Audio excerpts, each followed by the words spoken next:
So there is room certainly for speakers. I believe we have a couple sign up already, maybe 3, I'm not sure. All right, that's awesome. Okay, thank you, Jill and Eric and Christine, thank you. So we have those folks signed up, so that'll be awesome. But we need some role players. Those are easy roles. Definitely we'll bring in some cookies. I have presents for the winners of table topics.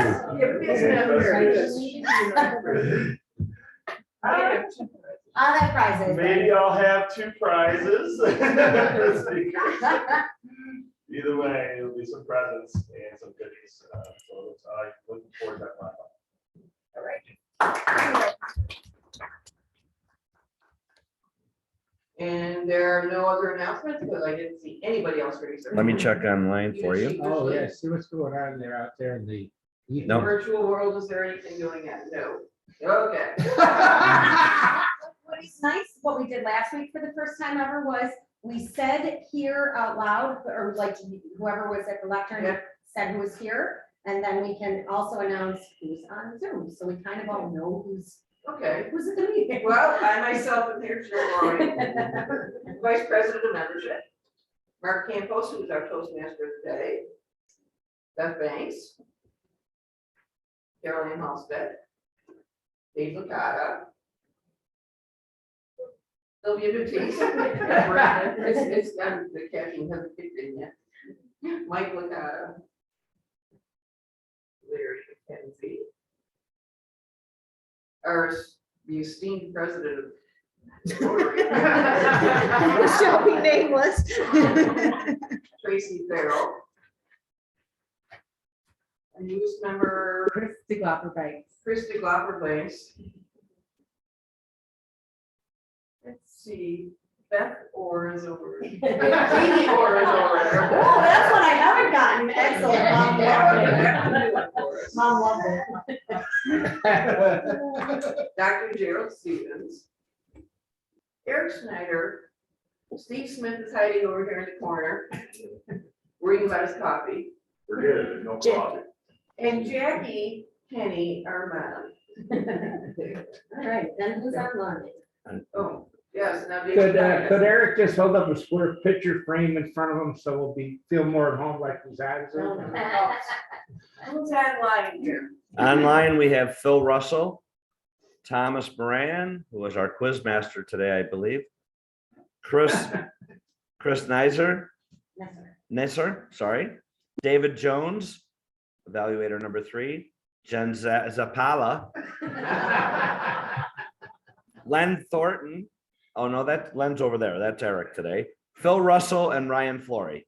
Look at that beard drying hands. Wow. Dad beard now. Yeah. So we have 7 attendees online. All right, with that, I will turn it over to our Toastmaster today.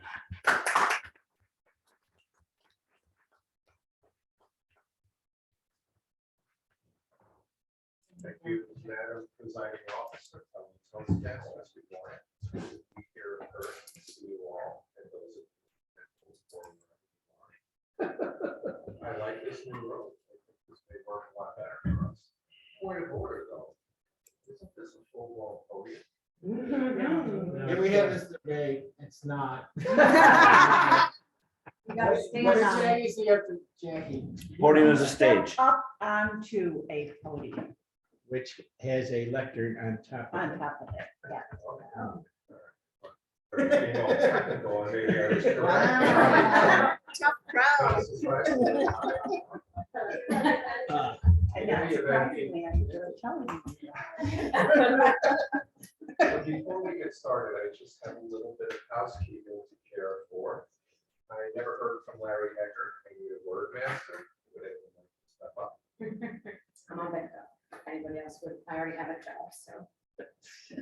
Kate is bursting at the seams.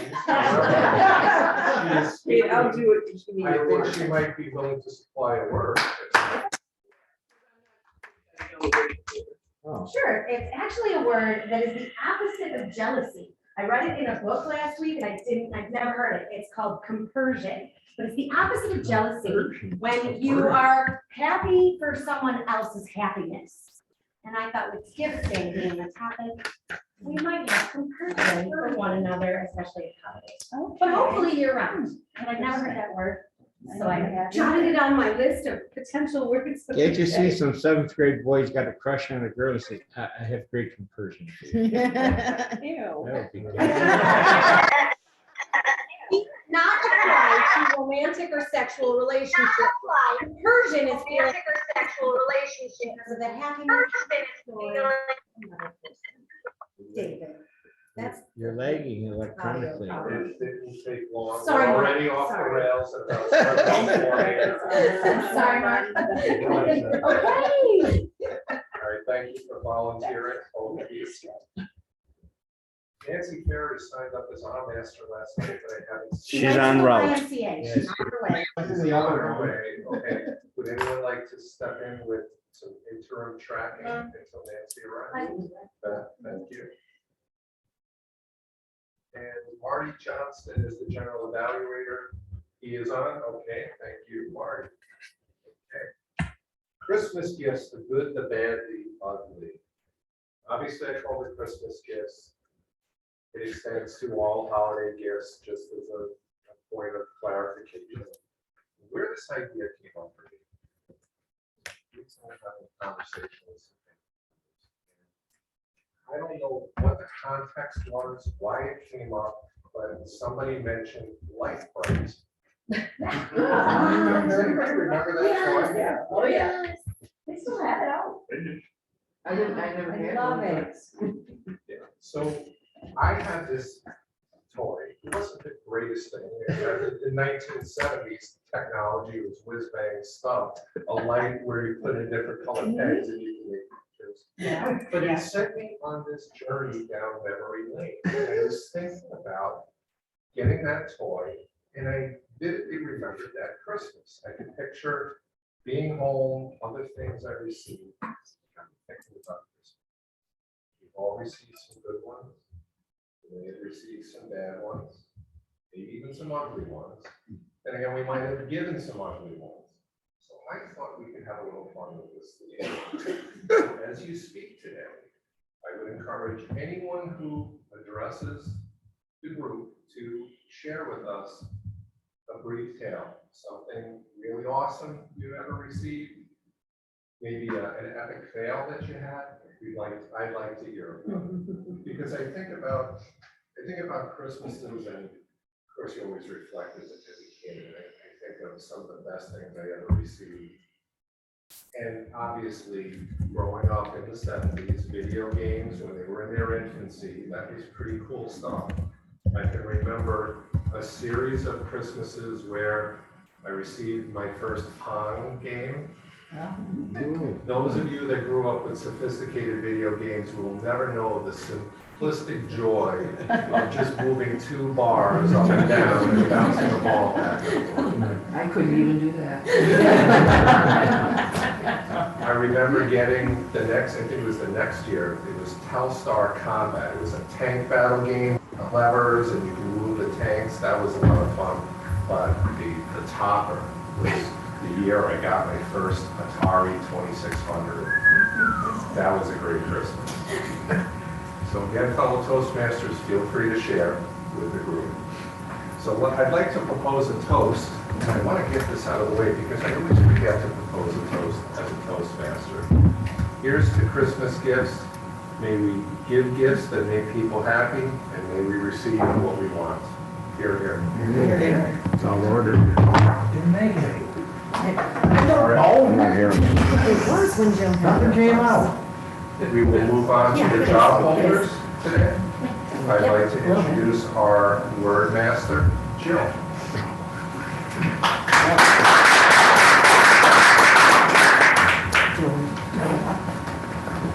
Doing double duty here. As we already talked, the word of the day is compersion. Simplified, being happy for somebody else's happiness. Use it, especially during table topics, or you will not qualify.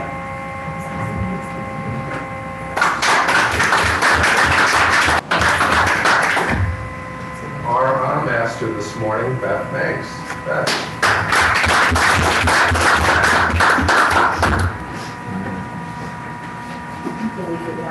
So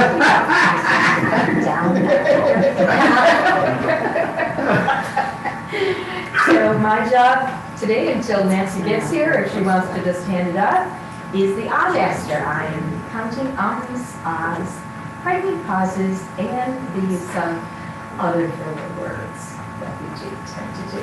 Thank you, Mr. Toastmaster. Thank you again for stepping in until Nancy arrives. Our grammarian this morning is Tracy Farrell. Tracy.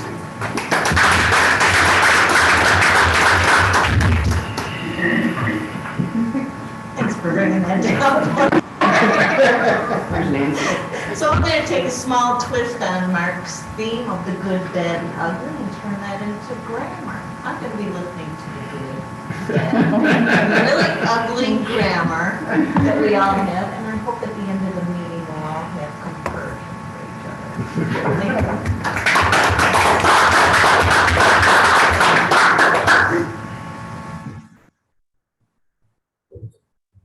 Our quote master this morning is Phil Russell. Phil, you have a quote for us? Mr. Toastmaster, I have several quotes. But before I get into that, the Buffalo Bills would give me a great deal of compersion. I guess that's how you would use it. If they would do what my t-shirt says, one before I die.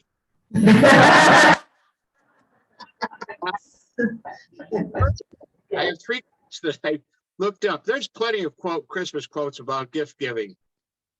Friendship is a precious gift. To give at Christmas time a cherished gift, a treasured gift that lasts through all time, friendship. Number 2, Christmas means giving. The Father gave his Son, and the Son gave his life. Without giving, there is no true Christmas. And without sacrifice, there is no true worship. And number 3, when you stop believing in Santa, you get underwear. Toastmaster. Thank you, Phil.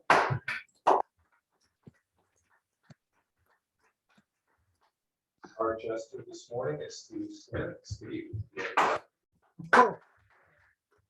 He's in a good mood. All right. Somebody make some coffee for him. It's still not a shot of coffee, that's it. There's a couple of the thing that just sitting there laughing at me. Calm down. After we do my part. Now I gotta be make funny. you coffee. You're always funny, Steve. Trust Sure. me. Anyway. Moving right along into hell with everything. What is the best possible holiday present? A broken drum. You just can't beat it. Oh, I love Did you hear Walmart's giving away dead batteries for the holidays? No. They're free of charge. One more of these and I'll move on. What's the Grinch's least favorite band?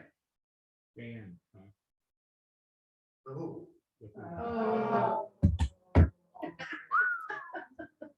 And I have this little goodie here to finish up with, and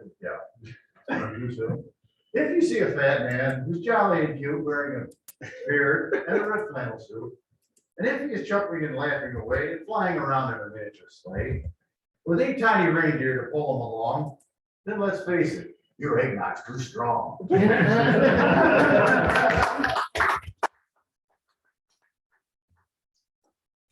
Steve. Nancy has arrived to assume her role as an odd master. Would you like to?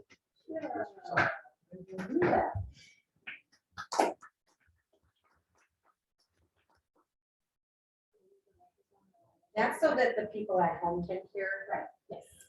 All right, Nancy and I will be your master today. I started off with a duh at the wrong Y. And no clue this one even existed, so I'm very glad to find it. And I didn't know it had a ramp either, so thank you for guiding me to where I needed to be. I will be listening for ahs, ums, And so all those words that we use for fillers, and if you use duh, you get extra.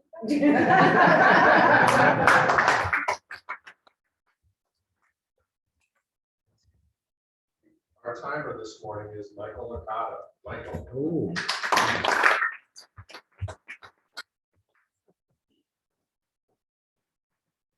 Thank you, Mr. Toastmaster, fellow Toastmasters, and our people on Zoom this morning. My job is to type everything, all these speakers this morning, table topics is 1.5 to 2 minutes. Speeches are usually 5 to 7, but they can differ, and our evaluators usually 2 to 3 minutes. Thank you very much. Michael. Our tech and gesture master is Chris Lockport. Thanks, Chris.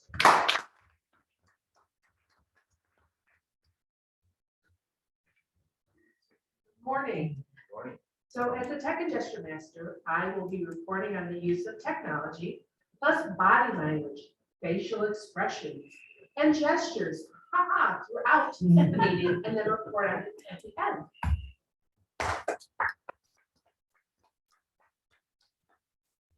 Chris. Our quiz master this morning is Tom Moran. Tom.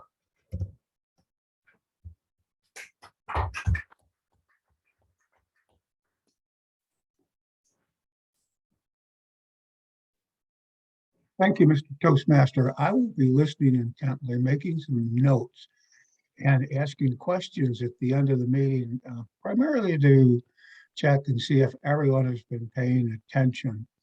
As far as Christmas gifts go, one of the, it was a gift that was greatly received, but then again, kind of disappointing. Did you ever get a bicycle in the middle of winter?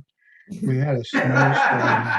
I opened up a bicycle and there was no snow tires with it or anything. So I ended up riding it around the table in the dining room, which was, really, it improved my agility on the bike quite considerably. It didn't do much for the furniture, but it was a good Christmas present. Thank you, Mr. Toastmaster. Thank you, Tom. Our general evaluator this morning is Marty Johnston. Marty. Thank you, Mr. Toastmaster, fellow Toastmasters and guests. As general evaluator, I will be evaluating the general tone of the meeting, the Toastmaster of the meeting, and the evaluators. As far as the good, bad, and ugly Christmas gifts, I just in general feel fortunate to have received a gift on a number of years. You just feel fortunate to have received a gift.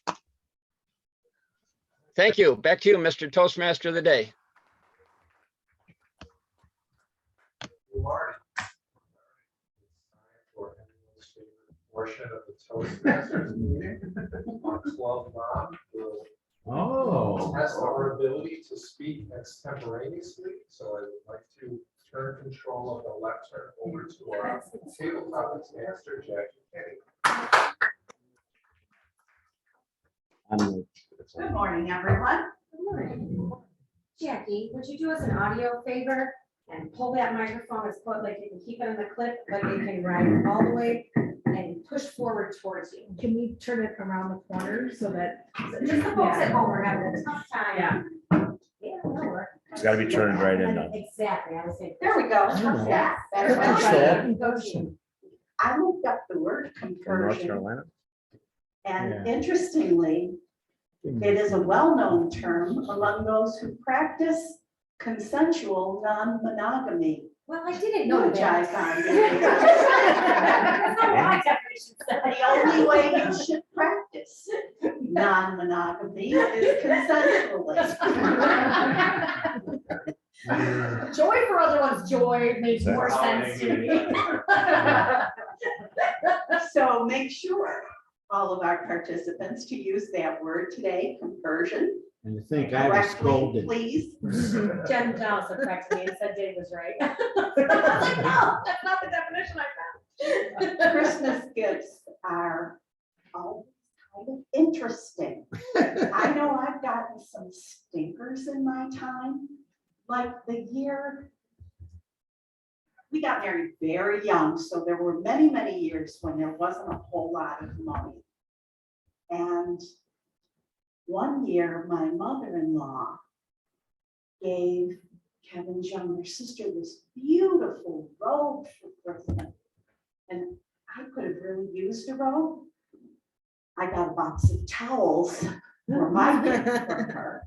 And I thought she liked me, but I was never sure after that. So let's see. Chris is online this morning, and I don't think he has a job.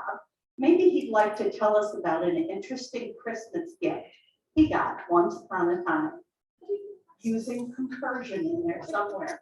Chris. Good morning, fellow Toastmasters. Thank you very much for the opportunity here. The introduction by Mark gave me a chance to think about some Christmas gifts in the past. And one of the most memorable ones that stick out to me, I don't recall about how old I was, perhaps 6 or 7. We used to celebrate Christmas Eve at my grandmother's house with, it was my family, my dad's brother and sister-in-law and my cousins. So it was me, my sister, and 2 cousins. And we would always get a few Christmas presents under the tree, mostly from that side of the family, from my grandmother. And we would always arrive. And the first thing we would do as kids is go count how many presents were under the tree and make an evaluation of what our haul was going to be in advance of opening, after the photos were taken, after dinner was eaten, so on and so forth. So I recall that particular year being very upset. I only had 3 presents under the tree, and I remember that vividly because everybody else had substantially more. So I was feeling the opposite of compersion. One of those 3 presents was a Tyrannosaurus Rex toy that when you put your hands behind its head, the eyes would light up and it would let out this truly obnoxious roar. So that was enough to satisfy me for the rest of the evening, although I stewed in the jealousy that I felt towards my fellow children who had more toys than I did. So as it so happened, when we got home that evening, the power went out, reminiscent of this past weekend up here in Pendleton. And we had no power. My parents were woefully unprepared for a storm with no lights. I don't think we even had candles, no flashlights, no light whatsoever. So I offered with my Tyrannosaurus Rex, whose eyes lit up, to provide light for the evening alongside that roar for several hours, driving my parents crazy. So a pretty memorable Christmas Eve and holiday season for me. Thank you very much.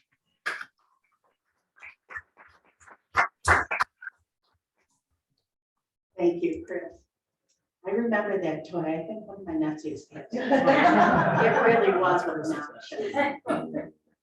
Well, it looks like I don't have a lot of people to choose from this morning, so I'm thinking some people might have to do double duty, although Eric Schneider doesn't appear to have a job. So, Eric, I bet you've had some very memorable Christmas presents over the years. Maybe you'd like to tell us a little bit about one of them. Eric Schneider. Don't forget to do the version.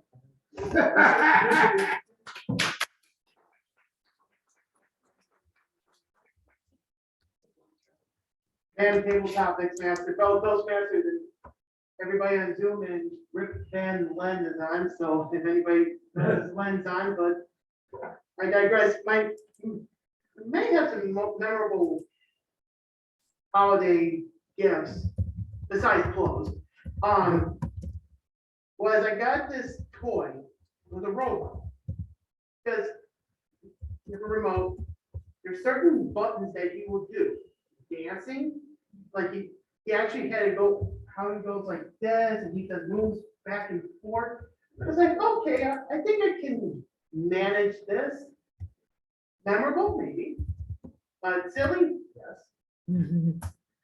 So in conversion with the robot, I decided to move away from that sort of thing and, you know, got like those CDs before we got ourselves smartphones. We had the CD player with the radio in it. I was just sit in my room for hours and just listen to CDs, music, and just be in your own little world. And it just, I think Steve knows where I'm going with that. And like, also I get like gift cards from mom and dad, which they got they're not here, but I haven't used like 2 or 3 Old Navy gift cards that my dad gave me. And I think I used it. But there are so many other great gifts I received, but I can't think off the top of my head right now. And I haven't had anything to drink yet. So yeah, that's all I can remember of having memorable gifts. Thank you.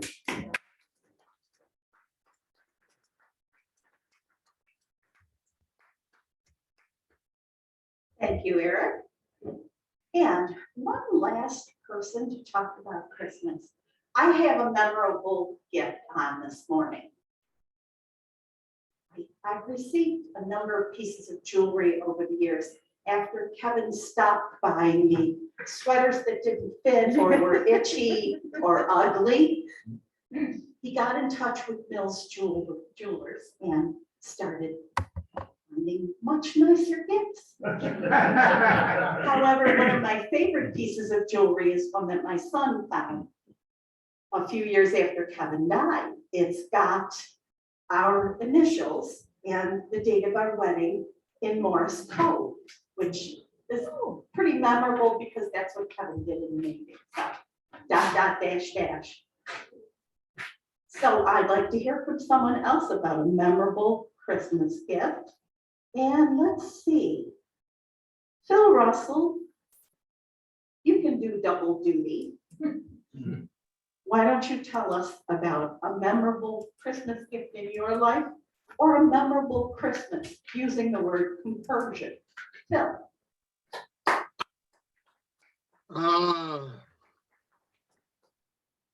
Madam Topics Master, fellow Toastmasters, the memories, coming home from college, meeting up with my sister and my father down at Jake Stoll's.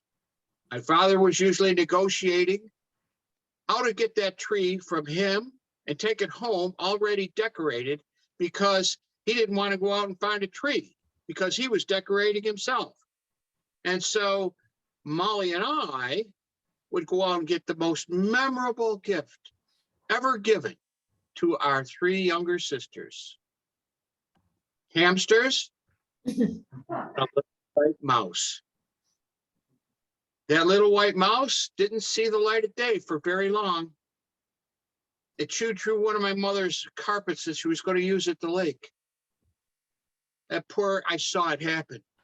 She grabbed that thing by the tail, whipped open the upstairs window, threw that thing right out into the snow, and we never saw it again. I think that's what happened to Taffy, the first dog that Mom said ran away out the door. Those hamsters, I think they're still living. Their descendants are still living at 176 Gooding Street, because when they propagated and went on the species, we could never find them all. They just kept getting into the woodwork. I gotta find that word, compension, because Sorry. my sisters, they love those little rodents. However, my mother did not. My father would just continue laughing and go to work at the gas station. Madam Topics Master.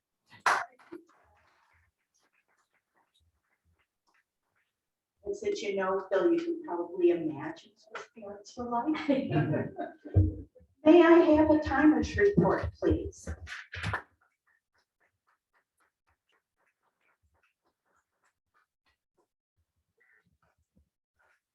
Thank you, Madam Table Toastmaster.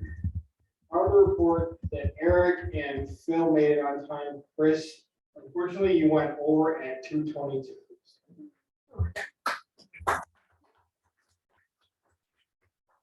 Master's report, Jill.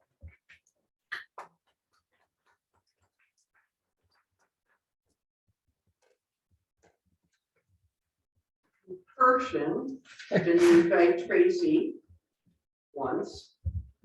Bill used it once earlier. He halfway used it in table topics. I'm not sure if we're gonna give him credit for it or not.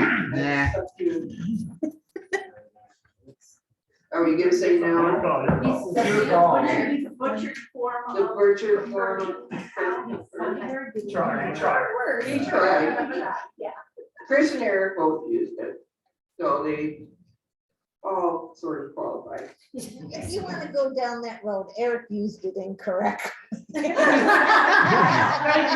get very picky because that's kind of a thing, just saying the word as opposed to actually using the word. Yeah, we gotta get stricter. I will now turn things back over to our Toastmaster of the day. For the very Thank you, Jackie. So I think it's a pretty safe assumption we've all seen the Christmas story about 300 or 400 times. One of my favorite. For Christmas, you'll have about 12 opportunities to watch it for a 24-hour period. One of my favorite things about a Christmas story is the wanting on the part of Ralphie. He wanted that Red Ryder BB gun so badly. I think we can all relate to really wanting a gift. One of my favorite gifts that I ever received, and it's such a stupid thing, but we're talking like mid-70s. I'm into science fiction and stuff like that. I'm a Star Trek fan and all that. In the mid-70s, there was this really awful science fiction show, Space 1999. What's that about? Has anyone ever watched that? Yes. My God. I watch reruns of this on free streaming services. What a ridiculous premise. I can't believe I thought this was great. But they had these awesome spaceships. They called them Eagles. And in 1 year, I wanted the Eagle 1 spaceship. It seemed to a little kid like it was huge. I'm sure it was this big to me now. But you could remove the command module and all that, and it came with all the figures, and that is my favorite Christmas present I ever received. I actually looked on eBay just out of curiosity, so you could buy one, and people are charging like hundreds of dollars for this thing, so I'll pass. Anyway, it is time to move on to the speaking portion of the meeting. Our first speaker this morning will be Kate Orr, who will be evaluated by Ryan Flory. Ryan, would you like to introduce Kate, please? Absolutely. Thank you, Mr. Toastmaster, fellow Toastmasters. Good morning. I will be introducing Katie Orr, who is speaking out of Level 3 Pathways Persuasive Influence Path. It's going to be a 3 to 4 minute speech, and we are going to be shocked because I think she's going to struggle with this one, but it's to practice delivering social speeches. And we know Katie is a little bit shy. Let's make sure we give her a warm welcome. I have the title, Mr. Toastmaster. Do you also have the title? I have the title. Okay. Thank you, Ryan. So, fellow Toastmasters, please join me in welcoming Kate Orr with Worth Getting Up for Each Other. Worth Getting Up for Each Other, Kate Orr.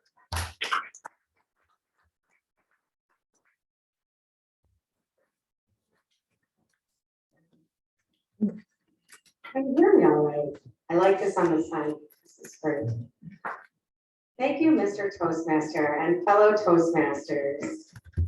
Worth getting up for. If you're a night owl like me, I know some of you are night owls, or new parents, getting up in the morning, waking up early, getting out of bed can sometimes seem insanely difficult. That alarm goes off and you think, why did I stay up so late last night? It can't be 5 a.m. or 6 a.m. or whatever time it is you're getting up. We hit snooze, maybe again, you're half awake, maybe a screaming child demands breakfast, and that gets you out of bed. Maybe it's work calling, maybe it's your dog, like my dog. It's time to get up, let's go outside. It doesn't have to be that way. And as much as I'm a night owl, I have found that the last years that I've been in Toastmasters and a regular attendee as opposed to half attendance, probably my first entire decade of being a Toastmaster. Now I'm at almost full attendance, and Thursdays set the tone for the week.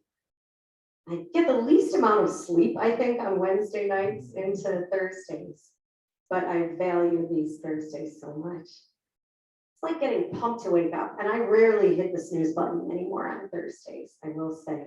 I don't think I could do this every day of the week, but being around you all, being inspired by one another matters. Thank you all for being on board for this last almost 2 years of a rocky road of a roller coaster. Look at this room here. Look at our Zoom room. It's bursting at the seams. That's great. We might have to move into the larger room moving forward. I am so proud of you all for pulling together, staying together. We are a family. After being involved with so many other Toastmaster clubs, I can see how much I value each and every one of you. This speech is a two-part speech. The social speech has part 1 and part 2 now, because they're shorter and they're rather like a toast. I had to decide whether to give a toast or a roast or even a eulogy. Talk about Marilyn, talk about Charlie, talk about Ed, talk about Glenda. Those are the 4 members that I've lost personally, and I know so many of you have so many personal and deep connections, especially around the holidays, when we miss them more or when we lost them. And I'd like to raise a toast. Get your glass or your cup ready. And I'd like to toast to A.M. Lockport. Absolutely 100% worth getting up for. Cheers to you all. Yes, Nostrovi and Laheim and Salud. This coming year is our 38th anniversary, if my math is correct. We were chartered on April 1st, 1984. The London club that I'm a part of celebrates their 2nd anniversary today. And I can say that as much as I learn from them, they learn from me and my guests when they come to the London Advanced Toastmasters. Super exciting. And I'll invite you again to that club. But for now, stay focused, stay the course. We got through 2021, 2 more meetings. Let's do this again next year. Thank you, everybody. Mr. Toastmaster.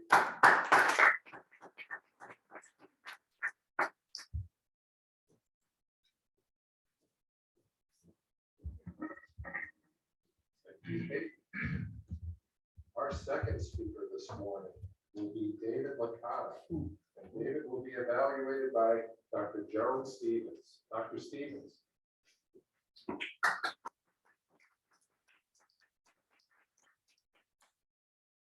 Morning again, fellow Toastmasters. It's an honor today to evaluate Dave Licata, one of our veteran Toastmasters, founding members. Correct? Charter member. He is a veteran 2 weeks in a row. That's pretty cool. Now the challenge today, Dave has no problem speaking at any time. Oh, lately. Moving right along in pathways. Today I am evaluating him. Some purposes for his speech basically are to do a well-organized speech. It could be on anything. It It can be humorous, informational, any type of style, done them all. I have no idea which style I was gonna use, but I definitely look forward to it. Because his title is and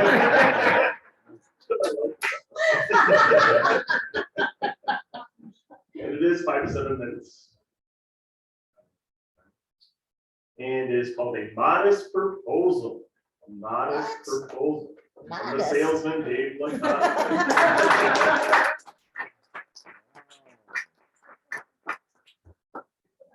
Don't start the timer yet because I want to share my gift.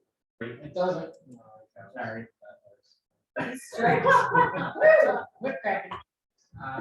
My worst moment ever, I had my first heavy duty girlfriend, and it was my birthday or Christmas, and she gave me if younger people had to picture this was a vinyl record in a cardboard sleeve. 78? No. And I opened it up, and it was Three Dog Night. I'm a Stones guy. I got ugly, and I'm very ashamed of it, but I will use the excuse that I was just a kid at the time. Now, to balance the story is there was a tremendous pressure when Trivial Pursuit came out. I had given up hope. I had given up hope of ever getting one on Christmas morning, and when we all went to my mother's house. And I ripped it open, and she had got one. Yeah, I got my first Trivial Pursuit game. But now it's time to move on, Michael, to a modest proposal, and that's what I want to do today. Mr. Toastmaster, fellow Toastmasters and guests, I've hit this hammer and anvil many times. I am the penultimate baby boomer. That means when TV came on, they were starving for inventory. So they used to run old Flash Gordon serials. We watched these like they were just invented, myself and my other 4-year-olds. And we didn't understand that our parents had already watched these at the Rialto or the Palace. We didn't know that. But I thought, space. I really like outer space. I like this science fiction thing. And then TV answered with their own TV shows. And the first one was Tom Corbett, Space Cadet. Then I remember Buzz Corey, Space Ranger. And then there was Rocky Jones. He was Space Ranger as well. I don't think Buzz and Rocky knew each other though. Because they came on years apart in different television companies. But this became really ingrained in me. Then other kids were getting Mad Magazine, and I was getting Space Magazine in the mail. Very serious about Project Mercury, Gemini, Apollo. I was there when the world launched the first man into space, Yuri Gagarin of Russia. I was in the library at St. John's Parochial School because there was a TV in there and saw the first American in space, Alan Shepard. And I even was conscious of the fact that piloting the shuttle was the first Lockportian in space. William Gregory, who has his own bipeds, by the way. So my modest proposal today is, I think District 65 and Lockport Toastmasters, the different areas, I think we should pitch in. My modest proposal is pitch in. We're going to raise $250,000 so I can go into space with Elon Musk. Now, I'm pretty sure that 250, $250,000, I think it's actually more than that now, But I'm gonna get that senior discount, I promise you. I promise you. Now, how are we gonna raise the money? We could have the first District 65 yard sale. We have two people right here at the end of the table that know yard sales. So Steve and Jill, I'm sure wouldn't have any problem putting this together.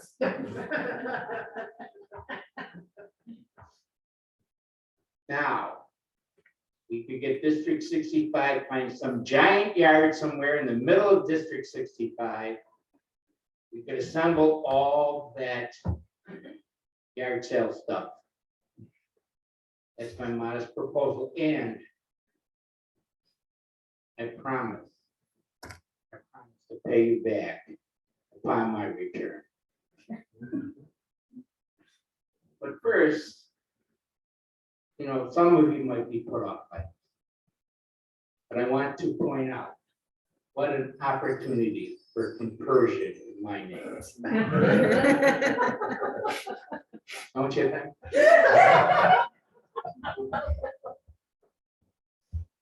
Now, I want to be there with my childhood heroes and say I went into space. Flash Gordon, he was on TV, these ancient serials from the 30s, and well, they didn't even make the 40s, they're from the 30s, those turkeys, they're old. And Buck Rogers was a famous funny paper spaceman. Incredibly, neither the Buffalo News nor the Courier carried Buck Rogers. I'm proud to say that Flash Gordon was in the Union Sun every day for a long time. Now, just because I'm obligated, I'm up here on Dave with God, I can't help myself. Buck Rogers used to go into space and return from a spaceport. Class, does anybody have any idea where this spaceport was? It wasn't a fictional place. The author of this comic strip picked an actual city. Lockport? No, Sylvia and Larry are going to be real embarrassed when I give the name. Niagara Falls. It's Niagara Falls. So he must have known Tesla, which ties this whole thing together. Bell Aerospace. Yeah, so you can understand this is all coming together. And I just wanted to make a modest proposal this morning. Mr. Toastmaster.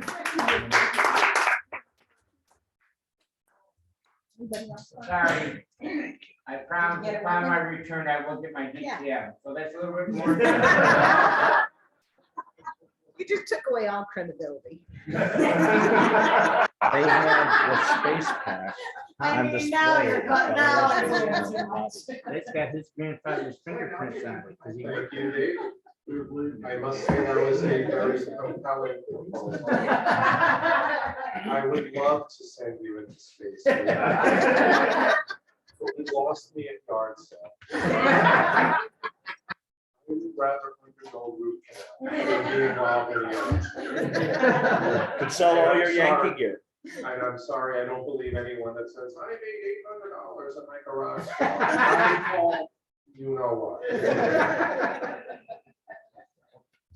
And David, on the topic of space, I have to confess to my fellow Toastmasters, since this is a safe place. I was digging through a box where I had a few books stored, and to my horror, this past week, to my horror, I realized I still had your Gus Grissom autobiography, which I failed to return. I'm that guy. So I still have your dragonfly. Oh, so where are you? We'll have a prisoner exchange. Since we're confessing, I also have one of Dave's books. Would anyone else care to come to this? Any library books still in possession? All right, let's get it back on the rails. Our third speaker this morning will be Carol Ann Halstead, evaluated by David Jones on Zoom. David. Unfortunately, on the agenda, Carol Ann's information was not posted, but I did receive a bunch of words in chat. So this is what I have for Carol Ann. Sirens of the Spring Pathway Descriptive Speeches. That's what I don't know what it means. But that's what her speech is going to be. So Toastmaster. All right, Mr. Timer, let's go with 5 to 7 minutes. Please join me in welcoming Carol Ann with Sirens of the Spring. Sirens of the Spring, Carol Ann Halston.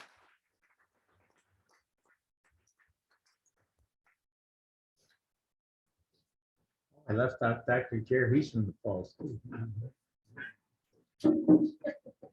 I'm also from the Falls.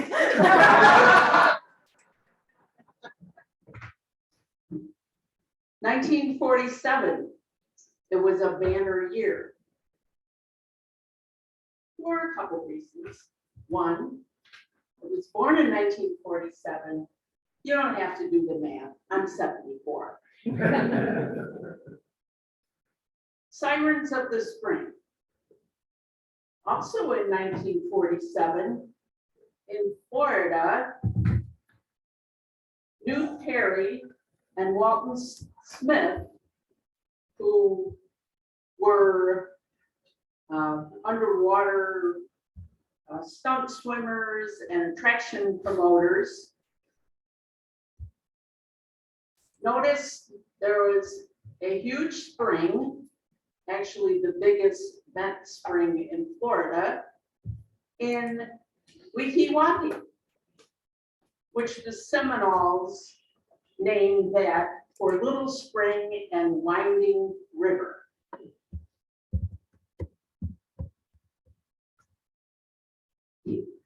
Newt Perry particularly thought we could have an underwater show. And why not mermaids?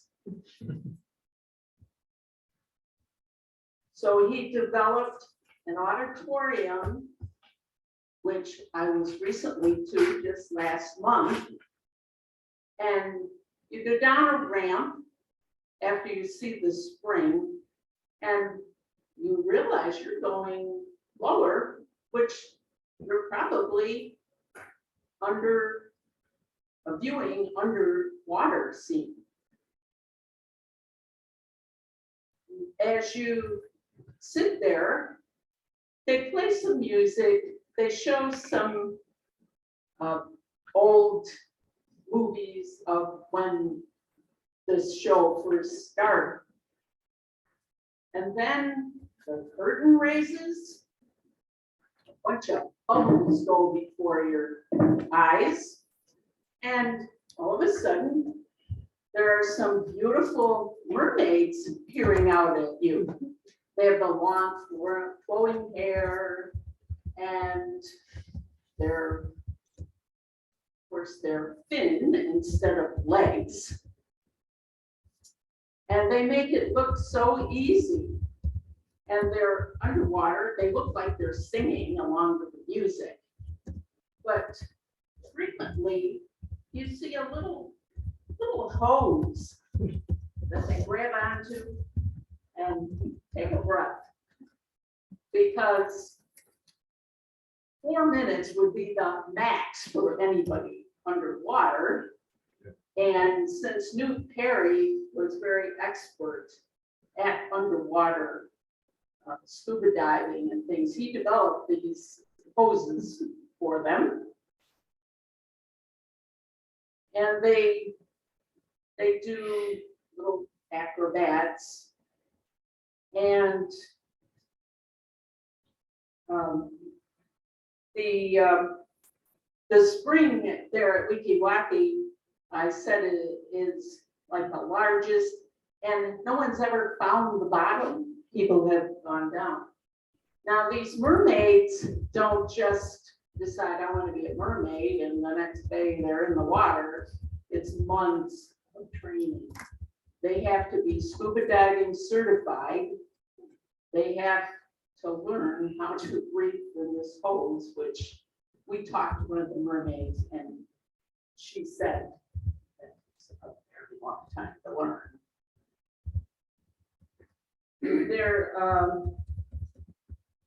They also at Wikiwaki, it's a state park now. They have a river cruise, which you just go down and see the natural Florida. Because, you know, we're loaded with theme parks and you feel like you're back in natural Florida. We visit friends in the villages, which you might as well say has taken over the entire central Florida area. It's the size of Manhattan. Our friends bought their present house. They were at the very southern edge. They said soon we'll be in the middle of the development. And it's just very, very nice. You're right near a highway, but once you enter the grounds, see the mermaids, on the river cruise, you know, it's very relaxing and what Florida should be. My daughters loved Wikiwaki. In fact, my middle one, when we were leaving Disney, she was very tired that night. We said, "What is your favorite thing about Disney?" She said, "Wikiwaki." So I have compersion for my daughters, knowing that they enjoyed this, that we took them to. And I hope all of you have an opportunity to go to Wikiwaki sometime. The state parks are really what Florida should be. Thank you. Have to mention a Christmas gift. And since I'm in Dave Licata's baby boomer era, one of my favorite Christmases when I was very interested in the space program is I got a book, John Glenn Astronaut and We 7, about the original Mercury astronauts. And actually I almost got 2 John Glenn books because my parents came back from shopping. I think they'd gone separately. And all of a sudden I hear a little talking in the kitchen and it's like, oh, you got it too. So they had both got the books already.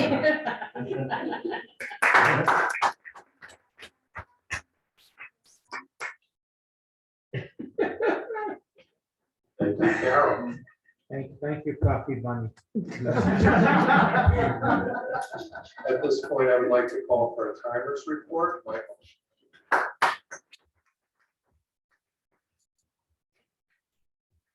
Thank you, Mr. Toastmaster. All 3 speakers qualified: Kate at 3:47, Dave at 6:13, and Carol Ann at 6:10. So all 3 of our speakers qualified. Very much. So please cast your vote for Dave. I'm sorry, for Kate, Dave, or Carol. So in terms of Christmas gifts, in my opinion, clothing as a gift would be a very festive thing. Now, as a child, no kid ever likes to get clothes. You wanted the toys. You happily rip open the wrapping paper and you saw it was clothing. You really weren't thinking about hurting the giver's feelings. You were pretty deflated. But early in our marriage, I made the colossal mistake of trying to give my wife clothes for Christmas. We went to a ladies' store in the local neighborhood. I got input from the sales associate, but most men are not qualified to buy it, especially this one. And it's just a slippery slope. So that was my worst epic fail. Since then, I've redeemed myself. You don't get through 32 years of marriage unless you generally handle the gift thing pretty well, birthdays, anniversaries, and Christmas. But there's always the style issue. Doesn't matter if you get another woman's input, there's too much variability there. But far worse than that is the size concern. You can't get that, there's no margin for error. Too big, you're in trouble. Too small, you're in trouble. You might even be in trouble if you got the right size. Anyway, we'll move on to the evaluation portion of the meeting. I'd like to introduce our first evaluator, Ryan Flory. Ryan. Thank you, Mr. Toastmaster and fellow Toastmasters. Mark, I think the trick is that when you give them the close and they don't like it, you just tell them they're overreacting. I think that's the number one thing to calm them down, right? Is that not? I'm sleep deprived, so I don't know entirely. How long is Ryan gonna be here? So before I get into the evaluation of Katie and her speech this morning, I wanted to adhere to the Toastmasters request. So in talking about gifts, there's two moments that stand out in my mind. And the first is when my brothers and I were younger and we were sitting around opening up gifts from grandma and grandpa and mom and dad and aunts and uncles. And my younger brother had opened up about a dozen gifts so far, and he had gotten the overwhelming socks and t-shirts and jeans and the replacements for his underwear and all the fun stuff that, 6-year-old kids love getting at Christmas. And with 2 gifts left, he began to throw a temper tantrum and said, "I'm not opening anything else. I'm never opening anything more." And if your family is like mine, AM&A's boxes and JCPenney boxes were the universal gift wrap. So everything looked like clothes. Well, several temper tantrums and minutes later, my grandmother finally walked up to him, kicked the box, and you could hear the Lego shifting around in it. And maybe you wouldn't be shocked, but these 60 to 0 happened real quick, and he tore into that package like there was no tomorrow. And it's just a great memory to have as you go down for a half an hour listening to these screams only to be overwhelmed by joy moments later. And then the other one is always like to do a random gift each year. And so I've adopted families that, Secret Santa style or drop things off at different locations. And I think that's probably the most rewarding thing you can do. So if you ever get a chance to do that, whether it is somebody you know or not, or whether you're ever going to know their reactions or not, you just get that warm fuzzy, and it's the time of year where a warm fuzzy feels good. So I recommend it highly. Now, going into the speech by Katie this morning, it was a level 3 speech, and she hit the time perfectly, which is always the first thing you want to look for, right? Worth getting up for each other. You started off, Katie, it was a fantastic way to open up the speech and relating to everybody except me, because when you started to say those alarm clock times of 5 and 6, you didn't quite get to 6:55. So I didn't quite relate, but I know what you were going for there, and I really appreciate it. It gets the audience involved a little bit more. It gets a couple smiles on their faces to lighten the mood before you get into the speech. I think, the ability that you had to focus around the room, I wanted to give you kudos for as well. You were looking back at the TV screen, which I can see is kind of behind the LEC podium. And it allows you to get access, feel like on Zoom, you were paying attention to us. You were looking around the room and keeping eye contact with people there. So definitely good with this hybrid setting. I just wanted to point that out. A couple of things as far as maybe things to look for improvement is that in a 3 to 4 minute speech, you did a fantastic job of packing a lot of things in. But in a 3 to 4 minute speech, you moved us around to several different things, and keeping our attention span through all that can be tough. So maybe limit the amount of topics and just get those 3 to 4 minutes with a little bit more detail added. And then the only other piece is you were a little bit locked into the podium with gestures, and I'm sure the gesture master will bring that up later. But otherwise, I felt, you know, compersion for London success in your speech, right? That was a beautiful way to end it. You gave the toast, and I think honestly you hit the nail on the head, and I think you might be ready for a social setting. Thank you, Katie, and thank you, Mr. Toastmaster.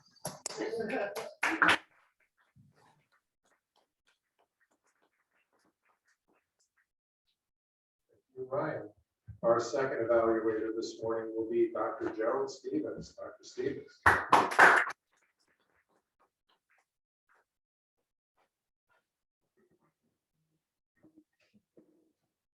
Morning again, fellow Toastmasters. And most importantly, Dave Capata.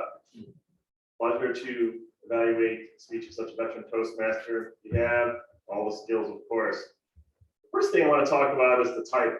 A modest proposal. Proposal from a salesman. All his life, salesman. I was like, this is going to be good. So for one, that drew me in, and it was definitely tongue-in-cheek humor for sure. So I definitely love that. I learned something about you today, and maybe other Toastmasters did. I did not know that you're a space enthusiast. No idea about that. We do have a lot of Star Trek fans and whatnot in the room. I've heard in the past, but I never heard you talk about it, so it's pretty cool. So I learned something, much like you learned something about me last time, so it's pretty cool. What might also be of interest is that I actually entered a raffle to do this. You know, it was $50. You had to go into space, yes. Yeah, my wife actually did it, and then the plane blew up twice. So she said if I won, I wasn't going anyway.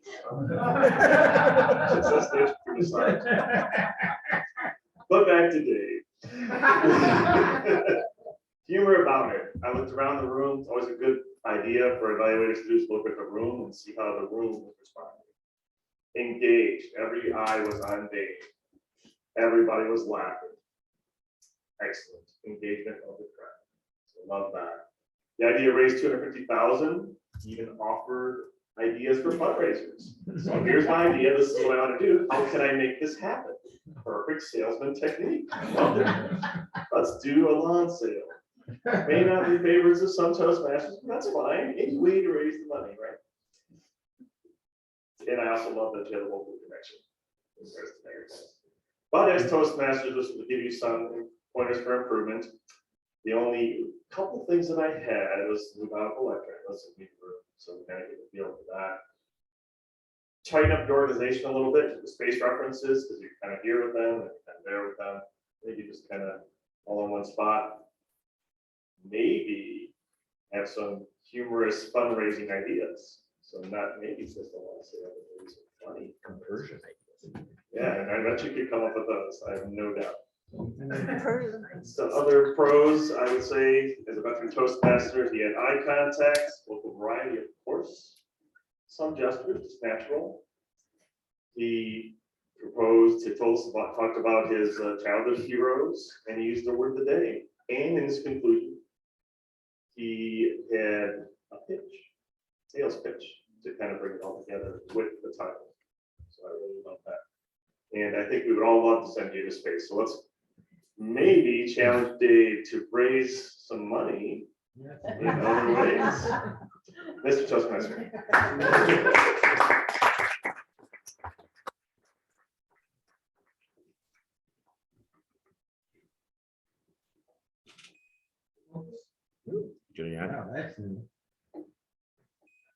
don't know if they turned it off. You're good. You're on, you're good. Thank you, Gerald. Our third and final evaluator this morning will be David Jones. David. Thank you, Mr. Toastmaster. And before I start, I just wanted to share at the beginning of the meeting, us on Zoom, we're having a hard time hearing. So I really couldn't hear the word of the day that well or the definition. So when I did hear it, I Googled it. And I'm not going to pass judgment. I'm just going to read the first thing that comes up. Compersion. And the definition of compersion need not apply to just romantic or sexual relationships. So we'll just leave it at that. Now, to my evaluation. I always enjoy hearing from Carol Ann because we have common interests, cruises, Disney, and then the Springs, because I'm originally from Florida. So I've done all the things that she likes to talk about.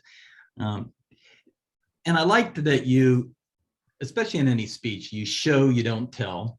So when you were talking about the story of the Springs, I felt like I was actually there. I could see the mermaids, I could hear the music playing, and it was a good descriptive speech, and I enjoyed it. It was hard for me to see, but I was told that your shirt was about the Springs and the year that you were there, or when you were born, 1947.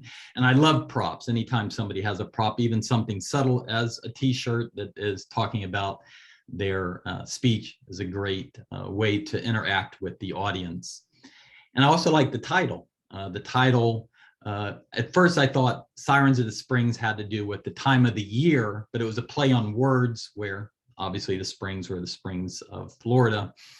I once did a speech called It Tastes Like a Penny. Little play on words, had nothing to do with Jill thinking, I don't know. You had some great facial expressions, which is always good. It was kind of hard to see them, but what I could see was good facial expressions. And areas for improvement. At the beginning of your speech, you lost your train of thought a few times, which is common because you're kind of nervous and you get going, but it is just something to be aware of, that the very beginning, you did lose your train of thought a few times and you went back to it. You had, with your hand gestures, you hit the mic once. And I was just thinking of myself being at a bar talking to you and you hitting the drink out of my hands. I just want to make sure you're cautious with your hand gestures. And also I noticed you're kind of fidgety with your hands. And a few times you put your hands behind your back to do that. I think maybe a good solution is what Dr. Stevens just did, is pick up the mic, because that will give you some activity with your hands. And in closing, I believe it was an interesting story. Storytelling is what Toastmasters is all about. When we can convey a story, like I said, show, don't tell is a great way, and you tend to always do great storytelling. Back to you, Mr. Toastmaster.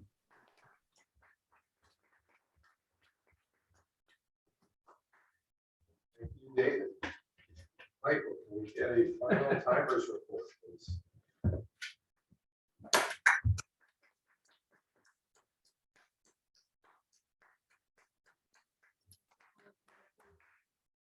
All of our evaluators qualified this morning. Ryan at 2:01, Dr. Stevens at 3 minutes exactly, and David Jones at 2:01. Thank you very much.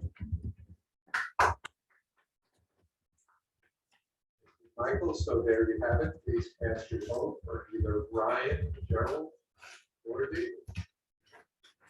So final thoughts on Christmas gifts. I mentioned we've been married for 32 plus years. And when you get to that point, you're more established and we're thankful in that regard. Coming up with gifts for each other is a real challenge. So we tend to basically hand each other lists. So here's what I would like, even though you could just go buy the stuff probably, but here's what I would like. I like this mini list. But tell me, is it a trap? She tells me I don't have to worry about a surprise. I can stick to the list. But is it a trap? I think it's a trap. Who likes to get surprises? Who likes to just get what they want? To be continued, I'll let you know how this is. At this point, I would like to turn it over to our general evaluator, Marty Johnston. Marty.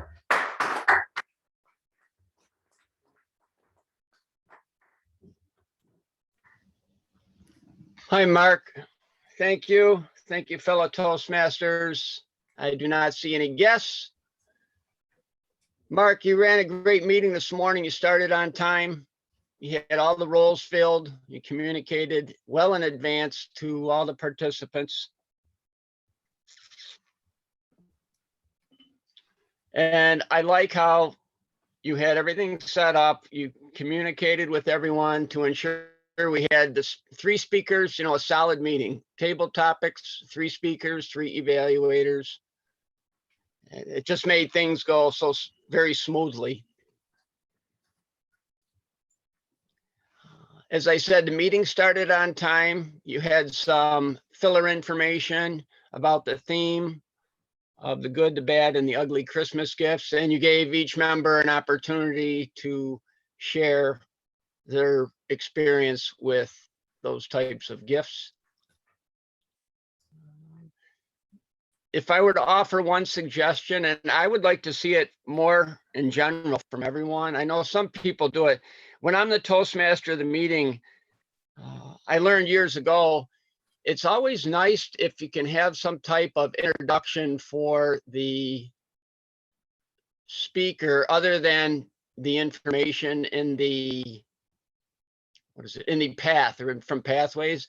I believe it just personalizes, it makes it more personable, and it makes it, it sets the stage, if you will, for the speaker. It sets them up for success.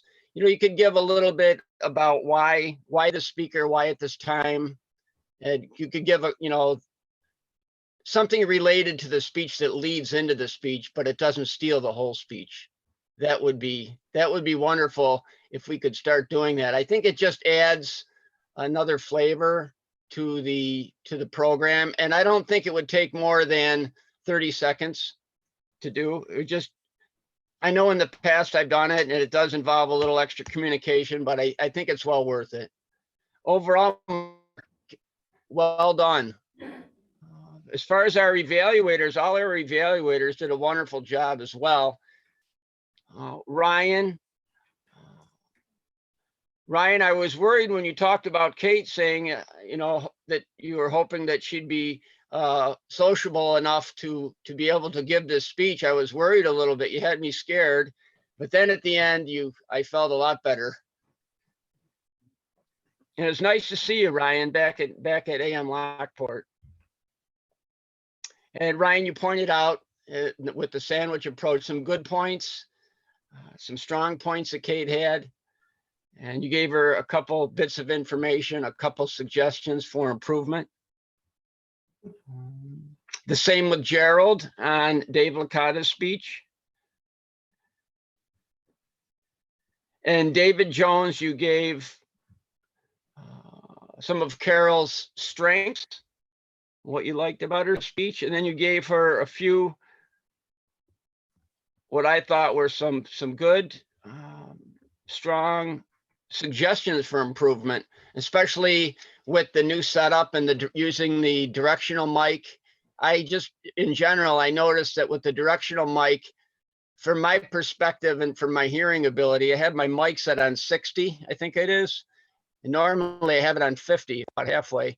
And I noticed that Dave Licata, I could hear the best out of everyone because I think he was a little closer to the directional mic.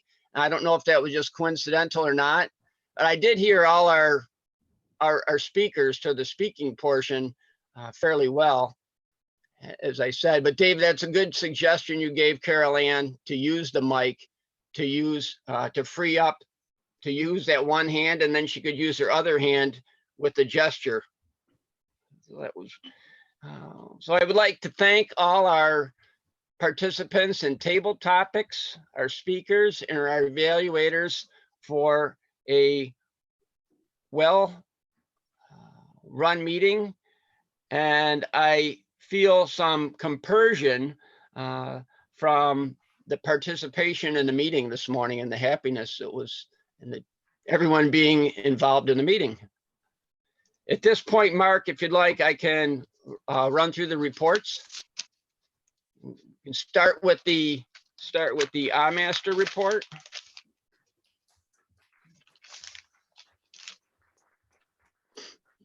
Thank you, Nancy. Thank you, Marty.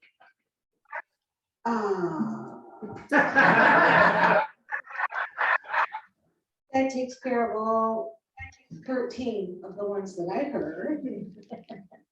8 so's. Oh. And the filler words, now and, you know, they were, and was the winner. I'm disappointed there were no duh. Mine was the only one. So I have to do, let's do it. Duh. Okay. That's very good.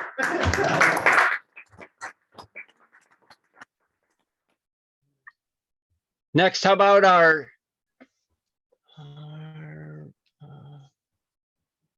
tech and gesture master?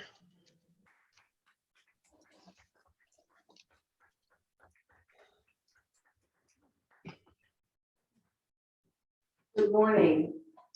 When it comes to tech, this is our big problem. When you're at home, you don't have to maneuver around this or make sure that you're talking and constantly looking at the mic and not moving away. Because every time you move away, you only hear half of what people are saying.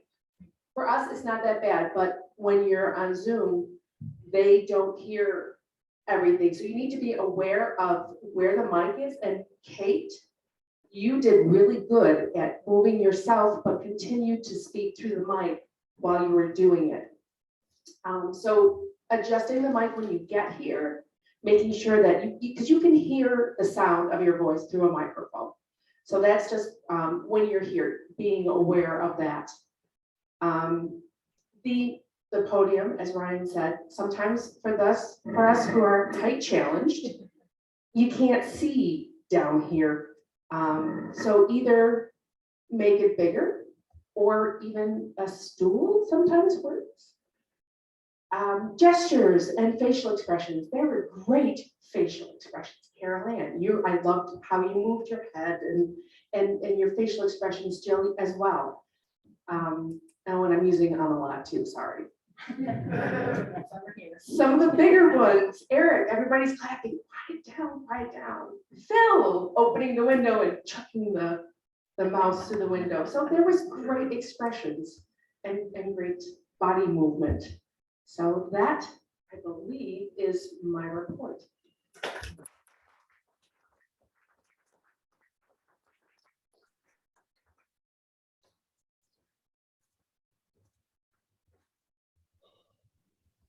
Next, our grammarian.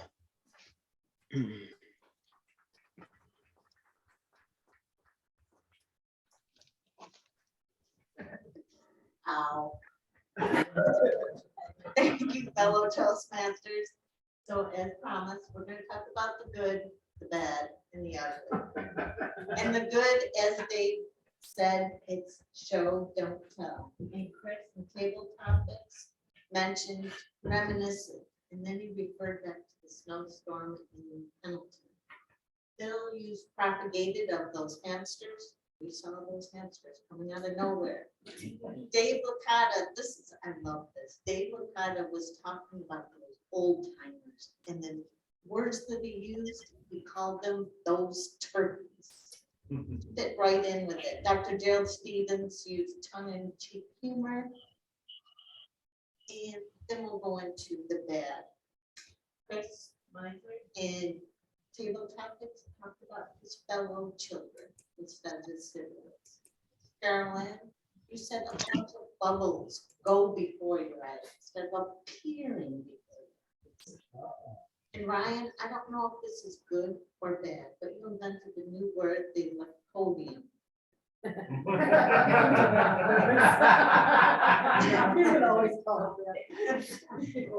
we're going to go into the ugly. There was, as Nancy said, a lot of likes and gottas, knows. Caroline used you knows 3 times. Eric liked 5 times. We even got mom saying it's got. Our mom's saying it's got. But the ugly sweater award goes to our very own Eric Schneider. You know, got like presents. All in one sentence. I'm here well. Thank you, fellow.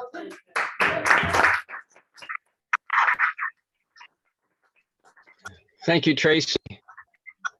Next, our quiz master.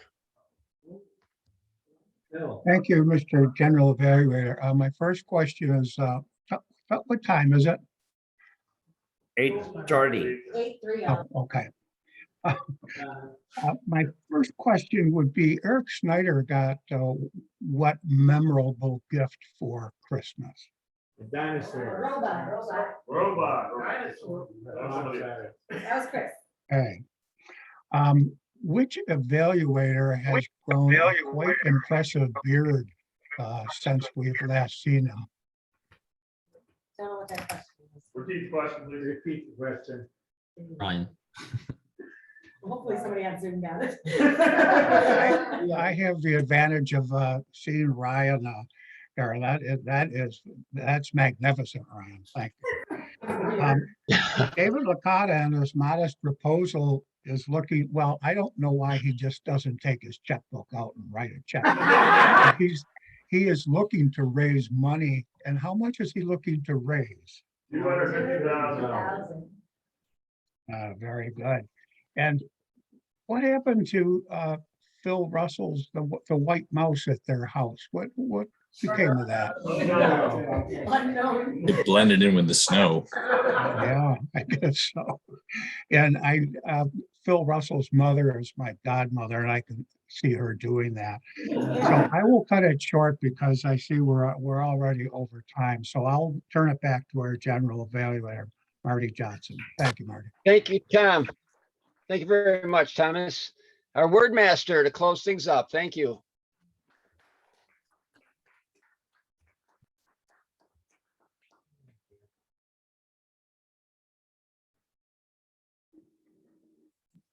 Considering the conflicting definitions for this word, it actually got used quite a bit.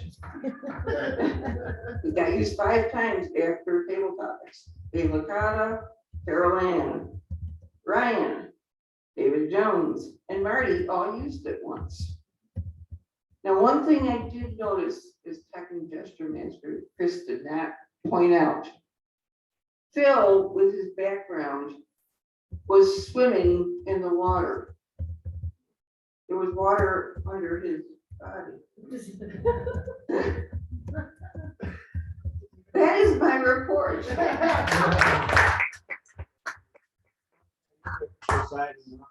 Okay, I'm presiding officer, so I guess we're gonna finish off the meeting with our winners.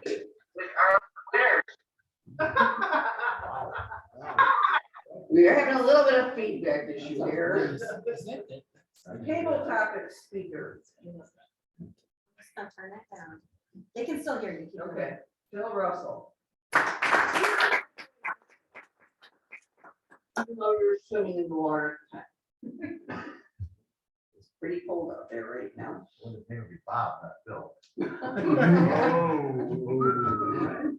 Yeah, Phil is with. The coffee finally kicked in. Matt's at the door. Best evaluator, David Jones. And speaker, we had a tie between Kate and Dave. You should, because I didn't vote and I would have voted for Dave, so. I thought it was amazing. I gave him a message. He was definitely in my top 10. We did have a write-in vote for speaker though. Someone voted for Mark. Someone voted Mark for best speaker. Okay, so we have $5 here to contribute to Dave's $250. The last 3 digits. It's a 1, a 2, and an 8, 128. The last 3 digits.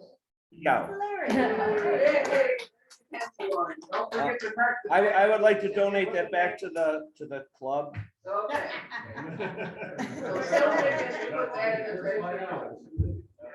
Oh, we're doing the collection for the kid for camp next week. That's instead. I'd like of to the- give that to the kid from the server- club instead. Instead of the server donation that we usually did for Christmas gifts. Okay. So just a reminder, we'll do that next week. We're doing a collection for Kids for Camp. What camp?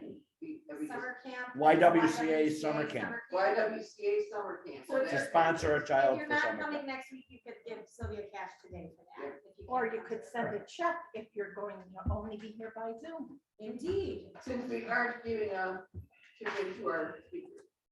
Thank you. And with that, I will close the meeting, but I do not have a gavel here. My first time being able to run it.